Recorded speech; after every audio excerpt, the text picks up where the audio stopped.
देखिए, अखिलेश जी का ट्वीट मैंने अभी देखा, कांग्रेस पार्टी और इंडी अलायंस की प्रतिक्रिया मैंने देखी।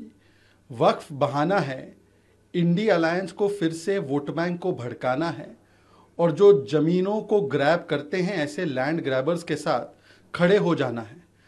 ये वक्फ संशोधन की मांग मुस्लिम समाज बहुत वर्षों से कर रहा था।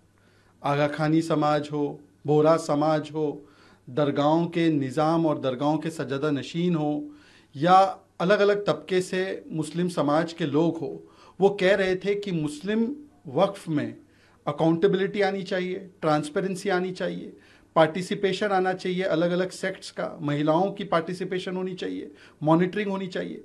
सच्चर रिपोर्ट ने ये कहा था, 9th जेपीसी की कमेटी रिपोर्ट ने ये कहा था, जिसको के रहमान खान चेयर कर रहे थे। इसके अलावा बहुत सारी ऐसी रिकमेंडेशंस आई और उसके आधार पर यदि कुछ सुधार किए जाते हैं तो आज वोट बैंक के नाम पर वही मंडली और जमात भड़का रही है जिसने कहा था सीए आएगा तो नागरिकता छिन जाएगी। आज वो कह रहे हैं ये कानून आएगा तो जमीनें छिन जाएगी। इसमें एक भी ऐसा प्रावधान दिखा दे वो, या बिना देखे कानून को, बिना समझे कानून को वो इस प्रकार से भड़काने की कोशिश क्यों कर रहे हैं?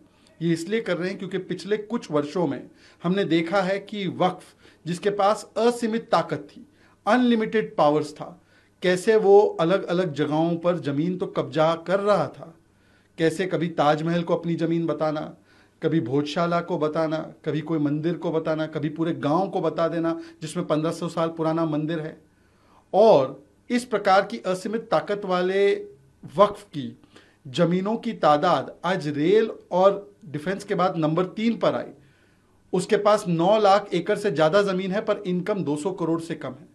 ये ज़मीनें और इसकी बेनिफिट लगातार कुछ मुस्लिम के परिवारों को, जो राजनीतिक रूप से जुड़े हुए हैं, उन्हीं को जाता रहा।